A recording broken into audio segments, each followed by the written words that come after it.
Bismillahirrahmanirrahim. Assalamu alaikum. My name is Hassan. Today we are going to show product list with no weight in WordPress admin dashboard. Before starting work, it's my request, please subscribe my channel. Thank you. Now back to our work. On left side you see plugin, so click on add new. So we are going to install plugin. Then in search plugin write WP code. So this is plugin WP code insert header and footer we will use.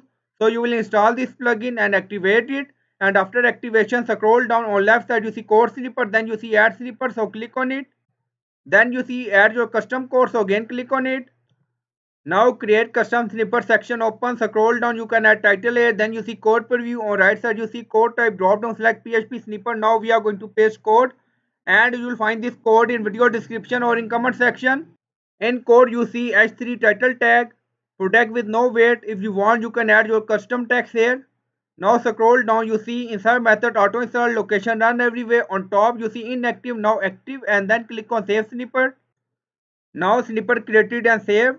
On left side you see product section, so click on it. Now product section open, scroll down, you see title, product with no weight. Now you see all product here. Now click on any product. Now we are in edit product section, scroll down. Now you see shipping, then you see weight 0, no weight here. Now back to all product section again. Again you see all product list with no weight. So I hope you like this video. Please like, comment, share, subscribe. Thank you for watching.